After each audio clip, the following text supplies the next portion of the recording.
Usisahau kusubscribe, like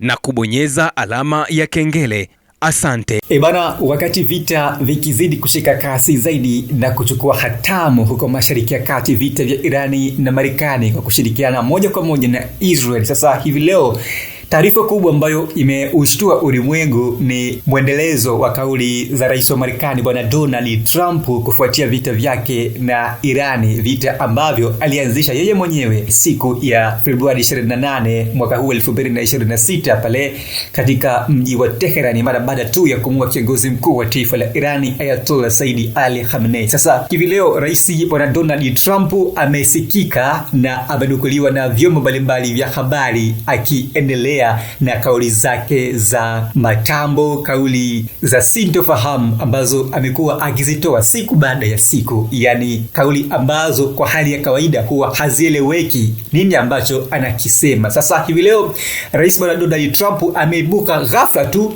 na akitoa kauli tata sana, akitoa kauli ambayo kila mmoja amebaki kinywa wazi akishangaa, yani akistaajabu ni nini ambacho Trump amekizungumza. Na hili si lingine, kama unakumbuka vyema mtazamaji, ni kwamba siku za hivi karibuni, ni siku moja tu imepita, rais Bwana Donald Trump alitoa kauli nzito kwa taifa la Irani, akitishia Irani kusambaratisha miundombinu yake ya umeme katika ukanda ule wa Mashariki ya Kati, na akiipa masaa 48 kuweza kufanikisha kufunguliwa kwa mlango wa bahari, yani wa Hormuz. Lakini baada ya kauli hiyo ya rais Bwana Donald Trump, Irani haikuzima mashambulizi yake na wala haikufungua mlango wa bahari wa Hormuz, na badala yake ilipeleka moto mzito wa mashambulizi kule Israeli, ambako mpaka waziri mkuu wa Israel Benjamin Netanyahu akaomba kwa Irani, akiomba msaada kwa mataifa ya Magharibi. Sasa kufuatia kauli hiyo ya rais Donald Trump na kusema ameipa masaa 48 Irani kufungua mlango wa bahari, hivi leo rais Trump amenukuliwa akisema ya kwamba yani hatoshambulia tena malengo ya nishati ya umeme ya Irani kule Mashariki ya Kati, akisema amesogeza mbele hadi siku 5, yani siku 5 za kazi, ambapo kwa mujibu wa siku mpangilio wa kikazi, yani official framework, ni kwamba siku 5 ni sawa na wiki moja, yani siku 5 za kazi, Jumatatu hadi Ijumaa. Kwa hivyo rais Donald Trump amesema hatoishambulia Irani tena katika malengo yake ya nishati ya umeme kama alivyosema hapo awali, akipa Irani masaa 48 kuweza kusitisha kile ambacho Irani anakifanya katika mlango wa bahari wa Hormuz, ambayo ni sehemu nyeti kwa mataifa mbalimbali ulimwenguni kuweza kupitisha bidhaa zao, hasa bidhaa za mafuta katika eneo hilo na kuweza kupeleka maeneo mengine hitajika ulimwenguni kote. Na mlango huu wa bahari si tu una manufaa kwa Marekani, si tu una manufaa kwa mataifa ya Mashariki ya Kati, bali pia ni nyenzo muhimu kwa ulimwengu mzima. Sasa rais Donald Trump yeye amesema kwamba kulegezwa kwa mashambulizi hayo ndani ya siku alizozitoa, yani siku 2 sawa na saa 48, ambapo amesema hiyo inakuja kufuatia kile ameita mazungumzo nyeti, mazungumzo makubwa baina ya Irani na Marekani, ambapo kwa mujibu wa yeye Bwana Donald Trump alivyonukuliwa na mashirika mbalimbali ya habari kutokea Ulaya, lakini pia na mashirika mbalimbali kutokea Mashariki ya Kati, ikiwemo shirika la Iran International, ambapo rais Donald Trump anasema, nimesitisha rasmi kampeni yangu, operesheni yangu mpya iliyokuwa ikiendelea kufuatia kauli yangu ya kushambulia Iran katika malengo yake ya nishati kule Mashariki ya Kati. Kutokana na wito mkubwa na sauti zenye tija za mazungumzo haya ya kina na yenye kujenga ambayo yataendelea wiki nzima, nimeiagiza idara yangu ya vita na Central Command ama kamandi kuu kule Mashariki ya Kati iahirishe vita na mashambulizi yoyote ya kijeshi dhidi ya miundombinu ya umeme ya Irani na miundombinu mingine ya nishati na miundombinu ya kijamii kwa kipindi cha siku 5. Bwana Donald Trump, rais wa Marekani, ametoa kauli hiyo akitoa na masharti mazito juu ya mazungumzo hayo ambayo yeye ameyasema kwamba wameyafanya na Irani na wataendelea kuyafanya ndani ya siku 5, akisema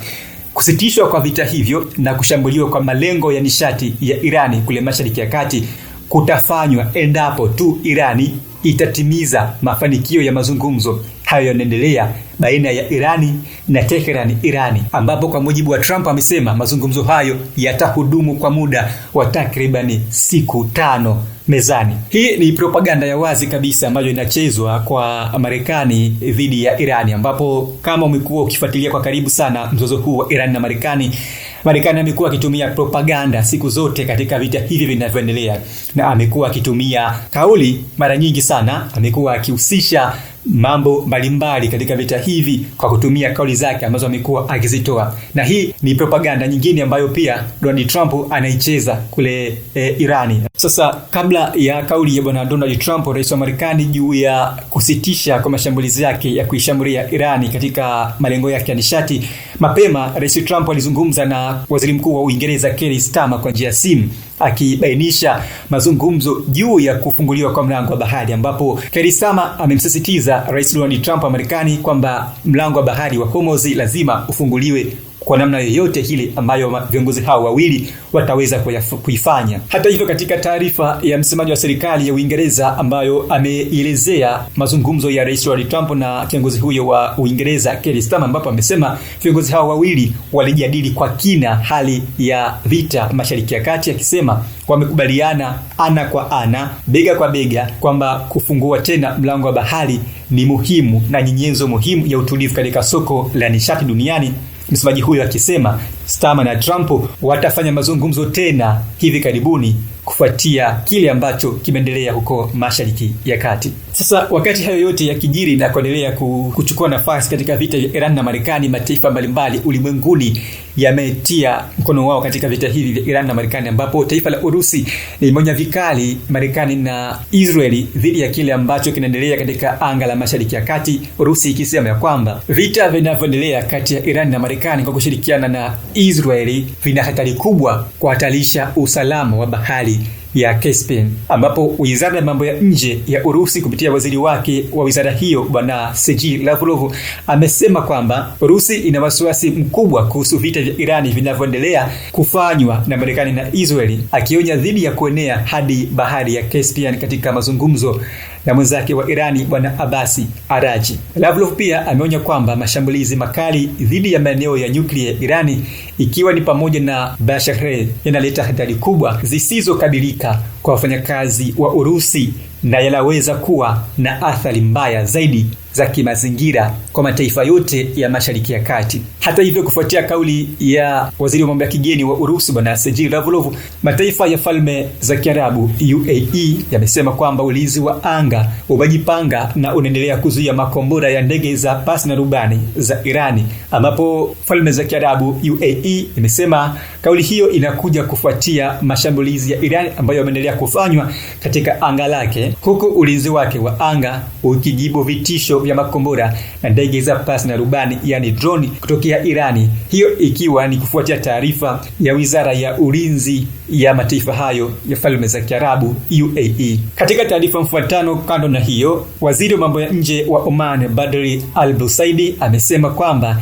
nchi yake ya Oman inafanya kazi kubwa kwa bidii kuhakikisha njia salama kupitia mlango wa bahari wa Hormuz, na akionya kwamba vikipelekea uharibifu mkubwa wa kiuchumi kwa mataifa hayo na ukanda wote wa Mashariki ya Kati. Al-Busaidi amesema mdodoro wa kiuchumi unaweza kuwa mbaya zaidi ikiwa mzozo huo kati ya Iran na Marekani utaendelea kushika kasi bila kujali maoni ya wengine kuhusu Irani. Vita hivyo havitakoma hivi karibuni. Kufuatia mashambulizi ambayo yameendelea kusikiwa na kutajwa kufanywa na Irani kuelekea hadi Ulaya na katika kambi ya Uingereza, kambi ya pamoja baina ya Marekani na Uingereza, Diego Garcia, waziri mkuu wa Uingereza bwana Keir Starmer amesema kwamba haoni ushahidi wowote na ushahidi wa wazi kuhusu Irani kuweza kuilenga Uingereza moja kwa moja kutokea Irani, ambapo waziri mkuu huyo wa Uingereza Keir Starmer amesema hakuna tathmini iliyofanywa kwamba Irani ina uwezo na imekuwa ikilenga Uingereza, na katika hilo tunafanya tathmini wakati wote na hakuna tathmini kwamba tunalengwa kwa njia hiyo. Wakati yote hayo yakiendelea, mvutano Mashariki ya Kati bado umekuwa mkubwa na kuchukua nafasi nyingine na sura pekee baina ya Irani na Israeli, ambapo kufuatia mashambulizi ambayo yamefanywa na kuendelea na Irani huko Israeli,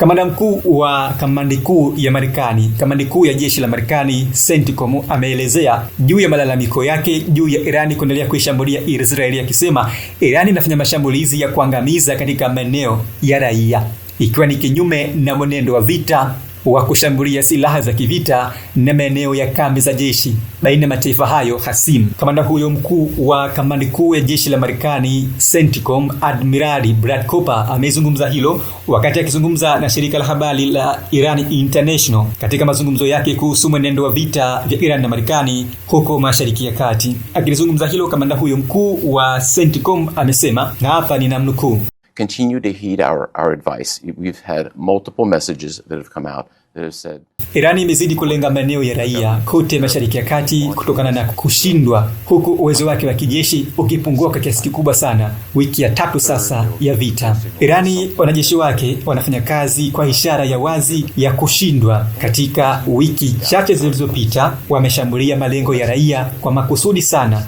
zaidi ya mara 300, na hii si sawa katika vita hivi vinavyoendelea baina yetu na Irani. Mwanzoni tulishuhudia ujazo mkubwa katika ndege zisizo na rubani na makombora kadhaa, lakini sasa huone hilo tena. Yote hii ni moja ya dalili ya wazi kwamba Irani inashindwa taratibu. Hata hivyo, huwezi ukaelezwa waziwazi na Irani ama maafisa wake wa kijeshi wakisema ya kwamba wameshindwa ama watasitisha vita, lakini hii inaonekana kwa macho ya wazi. Maafisa wa Irani wanaendelea kuapa kuendeleza vita na mzozo huu kwa muda mrefu, na hapa wanakana wazi kwamba uwezo wao wa kijeshi unafifia taratibu. Na hivi karibuni katika moja ya mashambulizi yake ya kuangamiza, Irani imeshambulia Israeli. Hadi sasa Irani inaendelea kulenga miji ya Israeli ya Arade na Dimona. Siku ya Jumamosi, kila mmoja wetu alishuhudia Irani ikishambulia na kuacha watu kadhaa wakijeruhiwa na wengine wakipoteza maisha. Vikosi vya Marekani na kambi ya CENTCOM na washirika wetu wote, sisi tunafanya kazi ya kulinda njia za meli katika mlango wa bahari wa Hormuz, ambapo karibu 1/5 ya mafuta duniani kupitia kwenye mlango huu ambao Irani imeendelea kudhoofisha. Ni kauli ya kamanda mkuu wa kamandi kuu ya kijeshi ya Marekani, yani CENTCOM, uko Mashariki ya Kati, ambaye amezungumza na shirika la habari la Iran International akielezea namna mwelekeo na mwenendo wa vita Mashariki ya Kati kati ya Irani Marekani kwa kushirikiana moja kwa moja na Israeli, ambapo bado hofu kubwa inaendelea kutanda Mashariki ya Kati, vita vya Iran na Marekani, ikiwa Irani itaendeleza mashambulizi makubwa zaidi na kufikia mataifa ya bara la Ulaya, japo wachambuzi wanasema ya kwamba hali hii inapelekea moja kwa moja na ushirikiano wake wa karibu na mataifa washirika wa Irani, ikiwemo taifa la Korea Kaskazini, lakini pia na taifa la Urusi, ambapo Urusi inaelezwa kusaidia taifa la Iran katika masuala ya kiintelijensia na mashambulizi yake makali ambayo wamekuwa wakiyafanya katika maeneo mbalimbali ya mataifa ya Mashariki ya Kati, ikiwemo Israeli na maeneo mengine washirika wa Marekani Mashariki ya Kati, mataifa ya Kiarabu. Bado Irani haionekani wazi kushindwa vita vyake na Marekani, lakini bado Marekani haoneshi dalili za wazi kusitisha vita kwa muda ulioko sasa. Je, yapi yatajiri huko Mashariki ya Kati ikiwa Marekani na Irani zitaendelea na vita pasi kusitishwa kwa mapigano makali yanayoendelea kutokea Mashariki ya Kati? Mimi naitwa Chifu Mkuu wa Itifaki. Instagram pale inapatikana vyema kama @afisa_official kwa mengi zaidi. Tukutane wakati mwingine. Bye bye kwa sasa. Usisahau kusubscribe, like na kubonyeza alama ya kengele. Asante.